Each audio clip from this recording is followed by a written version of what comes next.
dia, meus irmãos. Estamos aqui hoje para realizar um pequeno vídeo sobre a questão do dogma da Santíssima Trindade. É um assunto polêmico, é um tema polêmico, mas muita gente me pergunta: Afonso, mas o que é a Santíssima Trindade? Veja bem, nós vamos aqui relatar um édito de Milão e alguns concílios para que a gente entenda mais ou menos como isso aconteceu. Até 313, a igreja dos discípulos de Jesus do seu cristianismo, ela era perseguida, e muitos foram mortos, inclusive os discípulos, os apóstolos de Cristo, né?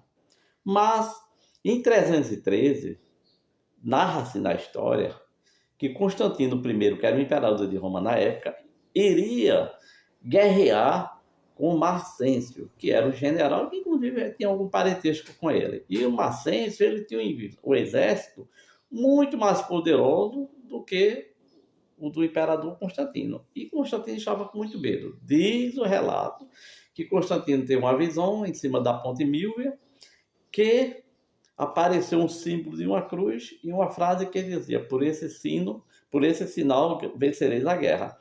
E ele, que perseguiu os cristãos, que mandava matar os cristãos, mas quanto mais os romanos mandavam matar os cristãos, mais o movimento crescia, e ele tomou aquele susto e mandou pintar nos escudos dos seus soldados o símbolo da cruz. Veja bem, e ganhou a guerra. Inclusive, Marcêncio morreu afogado no rio Mívia.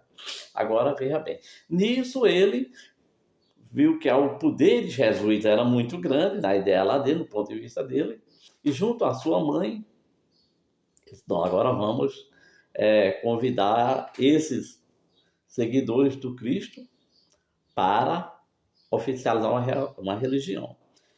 Aconteceu aí o Édito de Milão, em 313, né, em que o Constantino e também Licínio, que era outro imperador, era um decreto, né, que foi elaborado para estudar a questão religiosa, embora não tenha sido oficializado ainda, né? A religião católica ali. Foi o início, certo? Foi quando foi permitido aos cristãos e outros, porque foi um encontro ecumênico, juntou as pessoas de vários tipos também de outras pendentes religiosas, né, de denominações religiosas, e foi oficializado que todos teriam direito a divulgar, a seguir, né? E os cristãos tiveram ainda suas propriedades devolvidas que o Império Romano tinha tomado. Então isso aconteceu em 313 depois de Cristo. Veja bem, 313 depois de Cristo. Mas a religião católica ficou muito ali dividida. Um dizia uma coisa, um dizia que Jesus era Deus, outros diziam que Jesus era só um humano mesmo, né? E um bispo chamado Ário, ou um presbítero chamado Ário, levou para o concílio de Nicéia em 325, né, onde houve um concílio, que aí foi onde houve uma praticamente oficialização da questão denominal, da denominação cristã católica, em que os tópicos da discussão foi encontro ecumênico, inclusive, né, também com várias outras religiões, em que nesses tópicos estava a principal resolução, o arianismo, que vem de Ário, que era esse bispo que tinha a ideia que Jesus não era Deus, que ele acreditava, discordava totalmente dos outros bispos, que Jesus não era Deus, que Jesus era um ser iluminado, um espírito evoluído, mas que não era Deus. Também foi decidido a data da Páscoa, que passou a ser o primeiro domingo depois do primeiro verão, primavera, né? Acontecia a Páscoa, acontecia no primeiro domingo da primavera, né? E também a lei canônica, onde foi oficializado vários tipos de cânones. Foi a questão da cristologia, a sua religião, a sua relação com Deus, ou seja, quem é Jesus? Como nós sabemos, a igreja era perseguida e foi o imperador que oficializou. Apesar que esse mesmo imperador Constantino, lá em 313, ele não assumiu a fé católica, continuou seguindo sua fé. Isso são os relatos históricos, certo? Mas todo outro pessoal concordou, ok. Veja bem, o movimento arianismo foi sustentado por Ário, que dizia que Jesus era subordinado a Deus. Mas é ou não é? Nos evangelhos sinóticos, porque tem os evangelhos sinóticos, o que é evangelho? O que são evangelhos sinóticos? São aqueles evangelhos que nos estudos teológicos e históricos, pega Mateus, São Lucas e São Marcos. Quando a mesma fala estão nesses três evangelhos, aí é tido como sinótico, ou seja, realmente aconteceu, realmente Jesus disse. É o que mais tem assim, mais probabilidade de estar escrito lá na Bíblia e ser correto, porque passa pelo crivo de três evangelistas, com praticamente o mesmo tom de fala. Então chama-se evangelho sinótico, né? Nos evangelhos sinóticos, que eu vou ler aqui, só para se ter uma ideia, para partir para outro concílio, que é o primeiro concílio de Constantinopla, primeiro eu vou ler uma parte. Não vou ler todo, porque são muitos. Eu aqui já separei mais de 40. Que Jesus diz o seguinte: o céu e a terra passarão, mas as minhas palavras não passarão. Pelo que respeita ao dia e à hora, ninguém sabe, nem os anjos que estão nos céus, nem mesmo o filho, mas somente o Pai. Veja bem, Jesus sempre diz o Pai. Ele não diz eu, o Pai. Está em Marcos capítulo 13, versículo 32, e São Mateus capítulo 24, versículo 35 e 36. Jesus então lhe disse: quando houverdes elevado ao alto o Filho do Homem, conhecereis que eu sou o que eu sou, porquanto nada faço de mim mesmo, mas digo o que meu Pai me ensinou. E aquele que me enviou está comigo, e não me deixou só, porque faço sempre o que lhe é agradável. São João capítulo 8, versículo 28 e 29. Desci do céu, não para fazer minha vontade, mas para fazer a vontade daquele que me enviou. São João capítulo 6, versículo 38. Nada posso fazer de mim mesmo, julgo segundo ouço, o meu juízo é justo, porque não procuro satisfazer a minha vontade, mas a vontade daquele que me enviou. São João capítulo 5, versículo 30. Veja bem que são muitos. Ouviste o que foi dito, eu me vou e volto a vós. Se me amais, rejubilareis, pois que eu vou para meu Pai, porque meu Pai é maior do que eu. Vou repetir. Ouviste o que foi dito, eu me vou e volto a vós. Se me amasseis, rejubilareis, pois que eu vou para meu Pai, porque meu Pai é maior do que eu. São João capítulo 14, versículo 28. Aproxima-se então o mancebo e lhe diz: bom mestre, que bem devo fazer para alcançar a vida eterna? Jesus lhe respondeu: por que me chamar de bom? Não há senão somente Deus é bom. Se quereis entrar na vida, guardai os mandamentos. São Mateus, capítulo 19, versículos 16 e 17. São Marcos, capítulo 10, versículos 17 e 18. São Lucas, capítulo 18, versículos 18 e 19. Veja bem, são tantos. Eu separei outros aqui. Foste vós que permanecereis sempre firmes comigo nas minhas citações.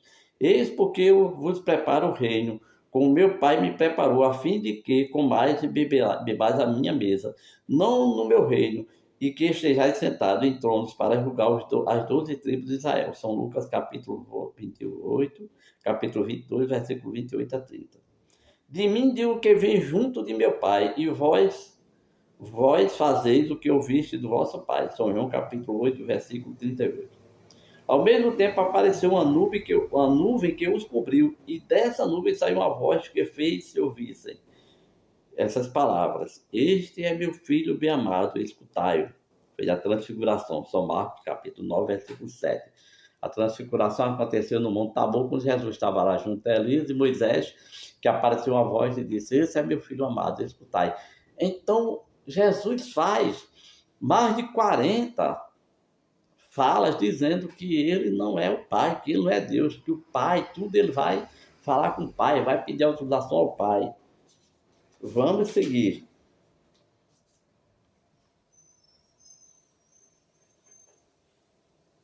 Mas de mim tem um testemunho maior do que o de João.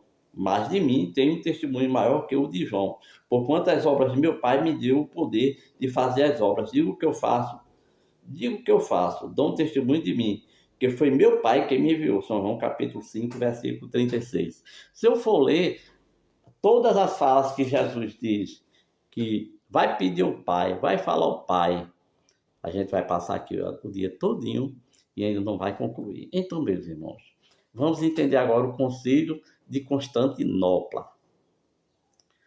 Feito na época 381, foi quando fechou essa questão da Igreja Católica. Mais uma vez foi apresentado o credo de Niceno, porque no concílio de Nicéia, né, foi aí 325 depois de Cristo, o primeiro concílio de Nicéia, foi apresentado o credo de Niceno, que é aquele credo que a gente conhece, né? Credo de Deus Pai Todo-Poderoso, que é uma unidade de fé, né?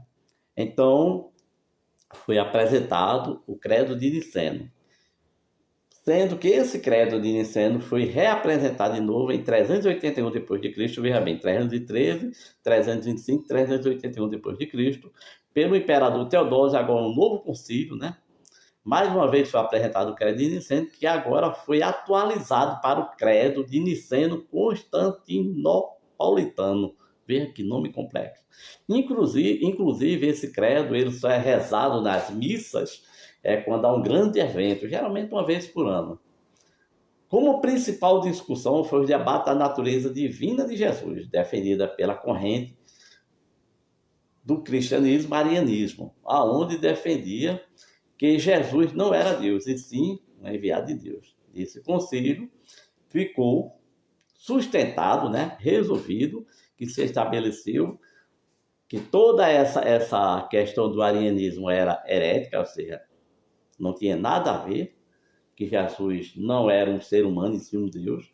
Então, nesse concílio ficou sustentado o dogma da Santíssima Trindade, e o arianismo foi derrotado de vez. Veja bem, voltando ao concílio de Nicéia, segundo a Ário, só existe um Deus, Jesus é seu Filho. Negava totalmente a Santíssima Trindade.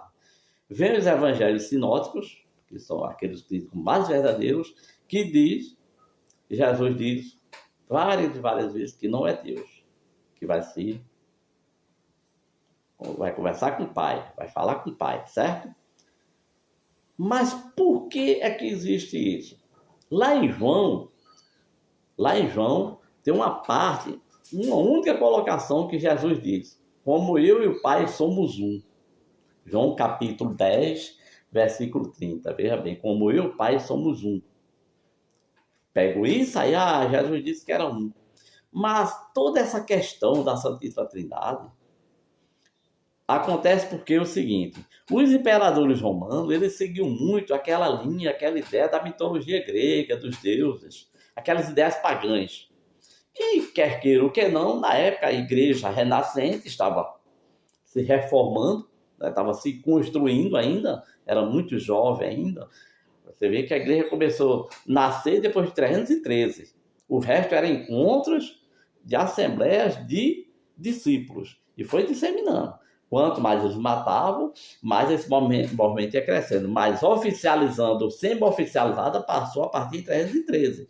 Então a igreja dependia muito do conchavo, ou seja, do acordo dos imperadores. Porque imagina se o imperador diz, não é assim e assado. Olha a complicação. Então vem e vão estudar essa parte, como eu e o Pai somos um. Está lá em João. E a outra parte que diz o seguinte: o verbo se fez carne, ou seja, o Espírito. Aí o verbo se fez carne, ou seja, Deus se fez carne, mas não é assim. O verbo em grego quer dizer logos, ou palavra. Então a palavra se fez carne, ou seja, Jesus, um Espírito puro, para essa orbe terrestre, foi escolhido por Deus para vir distribuir o evangelho de Deus. Jesus disse que a palavra não é dele, é de Deus. Veio para distribuir essa palavra de Deus. Jesus, ele não vai ficar menor, é um ponto de vista meu, porque ele não é Deus. O que é Deus? Deus é inteligência suprema, primária a todas as coisas. Jesus teve um corpo humano. Se ele fosse Deus, ele jamais poderia ter um corpo humano, que Deus não é uma pessoa. Deus não é uma pessoa. Deus é uma energia, com inteligência. Jesus trouxe de Deus o Evangelho, ou seja, o maior roteiro de conduta moral para nós seguirmos. O maior milagre de Jesus não foram os milagres de Jesus, porque Apolônio de Tiana fez muito mais milagres, até porque viveu bem mais tempo na terra do que Jesus, viveu em torno de 96 a 107 anos, e nem por isso é conhecido. E fez muito mais milagres, se for contar, são incontáveis os milagres de Apolônio, e nem por isso é conhecido. Então Jesus não é Jesus Cristo pelos seus milagres. Jesus é Jesus Cristo, um ser divino, um Espírito puro, pelos seus feitos, pelo seu Evangelho, pelo Evangelho que ele deixou. É o maior milagre de Jesus.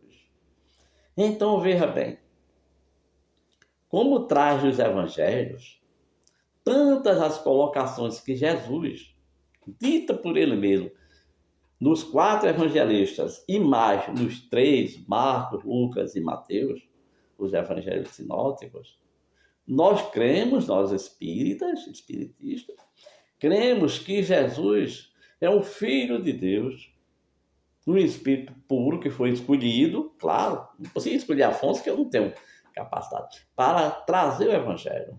Jesus também disse que nós somos deuses. Então, eu sou Deus? Não, claro que não. Quais são deuses farão proezas ainda maiores do que a minha? Jesus disse, está nos Evangelhos. Jesus estava dizendo que era progressivo, que a gente ia reencarnar, desencarnar e reencarnar, aprender para se tornar bom, chegar a Ele. E chegando a Ele, ele chega ao Pai.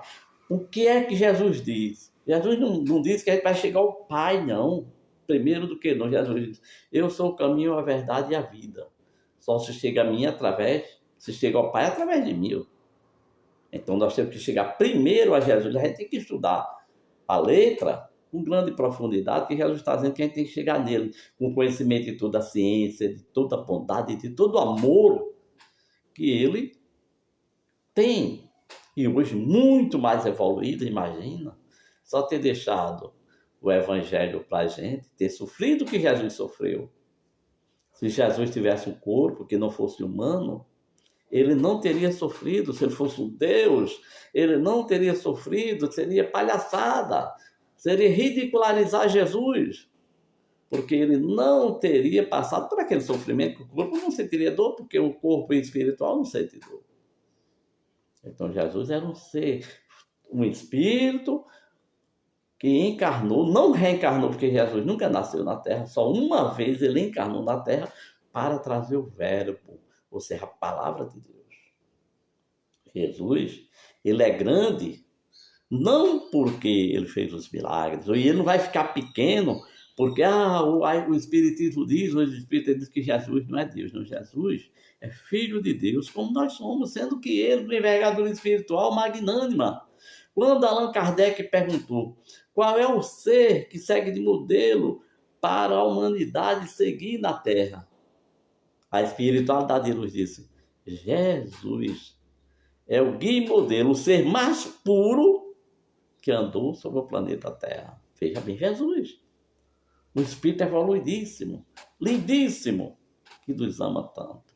Nós aqui brigamos por Jesus, cada um quer ser o dono da verdade. E veja bem, no Concílio de Constantinopla, que foi agora totalmente atualizado, a Igreja Católica passou a ser a Igreja Católica Apostólica Romana, aquela igreja primitiva, né, que vem dos cristãos. Devemos muito à Igreja Católica, sim. Em minhas oratórias, eu agradeço a Deus, eu sempre digo que agradeço a Deus por minha mãe ter me evangelizado, ter me levado e todos os meus outros 11 irmãos para evangelizar na Igreja Católica, que é a Igreja Mãe, berço do cristianismo. Tá aí, sem sombra de dúvida. Jesus só não deixou dizer, essa aqui eu deixei a Igreja Católica. Não, isso aí é historinha. Jesus deixou o seu Evangelho. O Cristo cristianismo, ou seja, o evangelho. E quem seguiu aquele evangelho passou a ser chamado cristãos. Agora veja bem, nesse credo, que passou a ser chamado credo niceno-constantinopolitano, é aquele credo que a gente, quando é católico, reza, que das igrejas sai, creio em Deus Pai, Todo-Poderoso, Criador do céu e da terra, né? E em Jesus Cristo, seu único Filho, que nasceu da Virgem Maria, Padre do seu Pôncio Pilato, pronto. Sendo que ele, quando ele torna-se o credo niceno-constantinopolitano, eu vou ler aqui uma parte, que é muito grande também, diz o seguinte: cremos em Deus Pai Todo-Poderoso, Criador do céu e da terra, e de todas as coisas, visíveis e invisíveis, e em Jesus Cristo, unigênito, Filho de Deus, gerado pelo Pai antes de todos os séculos, luz da luz, verdadeiro Deus de verdadeiro Deus, portanto, não feito de uma só substância com o Pai. Portanto, deixa eu repetir, verdadeiro Deus de Deus, gerado e não feito de uma só substância com o Pai, ou seja, gerado com a consubstância de Deus. Quer dizer, Jesus, nesse credo, coloca Jesus como substância de Deus. Parte de Deus ali é Deus, entendeu? Pai, Filho, Jesus e Espírito Santo, que é um atributo. O Espírito Santo, Jesus nunca falou na Bíblia que era Espírito Santo. O Espírito Santo é um atributo de quem vai evoluindo, vai tornando-se um Espírito puro, Espírito Santo. Então, meus irmãos, é muito polêmico? É. Não quero aqui agredir a Igreja Católica, até porque, como volto a dizer, devo muito, e nós cristãos, que o Espiritismo também segue o cristianismo, devemos muito à Igreja Católica, porque foi a Igreja, né, que começou lá do tempo dos discípulos, né, e tomou o nome catolicismo. E todos agradecemos muito, porque foi a Igreja Mãe, principalmente ali, depois de 381, de 325 depois de Cristo, aonde passou a evangelizar, livro de mundo. Isso é muito bonito. Eu costumo dizer em minhas oratórias que se tirar a Igreja Católica do planeta Terra, milhões de pessoas vão morrer de fome. A Igreja Católica desenvolve um trabalho magnânimo, tanto na evangelização como na assistência social. Ninguém pode tirar essa Igreja Católica. A Igreja Protestante também. Se tirar a Igreja Protestante do planeta Terra, milhões de pessoas vão passar fome, porque desenvolve grandes ações de evangelizações e também grandes ações assistenciais. Se tirar o Espiritismo do planeta Terra, causará um dano muito grande também, porque também causa todo esse problema da evangelização e da caridade que o Espiritismo pratica. Se tirar o budismo, que não é cristão, segue Buda, que é uma religião lindíssima, também causa problema, porque todo esse trabalho, quando não procura Jesus, quando não busca Jesus, buscam Deus. Então, nós temos que entender que Jesus disse que o Pai é Pai de todos, que não ovelha se perderá. Então, meus filhos, vamos seguir Jesus, entendendo que nós temos que chegar a Ele, ou seja, nós temos que melhorar tanto, que nós só podemos chegar a Deus antes de chegar a Jesus.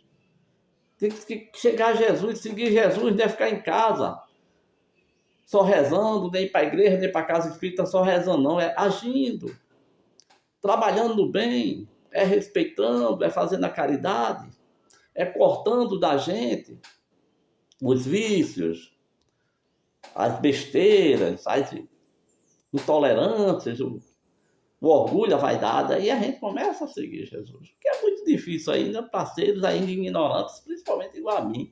Então vamos seguir Jesus com estudo, estudar, para que não fiquemos, que não possamos ficar apontando, essa igreja diz isso. Se existe problemas dentro das igrejas, existe também dentro do movimento espírita. Em todas, porque são denominações humanas. A doutrina cristã, ela é imaculada, ela não tem mácula. A mácula tem nos fiéis, nos seguidores, dos espíritas, dos protestantes, dos católicos, em outras e outras denominações. Então, Jesus, ele é um só. Vamos seguir Jesus estudando, não pegando só o pé da letra, porque toda vez que a gente vai pegar o pé da letra, a gente vai se atrapalhar. Uma vez um irmão de um outro credo chegou para mim, depois de uma palestra, e disse: mas Afonso, mas Jesus disse que ele não veio trazer a paz, mas a espada, então eu tenho que ser. Eu disse: o que, meu filho? Ele estava entendendo errado, ele entendeu que Judas entendeu que Jesus era um guerreiro. Não, Jesus é o guerreiro da paz. Eu não vim trazer a paz, mas a espada. Jesus estava dizendo que a partir da data, muitos iam brigar, se rebelar por conta do nome dele, porque cada um queria ver Jesus de um jeito. Ainda acontece hoje. As guerras santas já mataram mais gente do que as guerras civis, então, do que as guerras militares. Então, meus irmãos, vamos seguir Jesus com coerência, com estudo e com benfeitoria, amando, fazendo a caridade. Muito obrigado a todos nós. Muito obrigado e me perdoe qualquer erro. Que Deus abençoe a todos nós. Fiquem todos com Deus.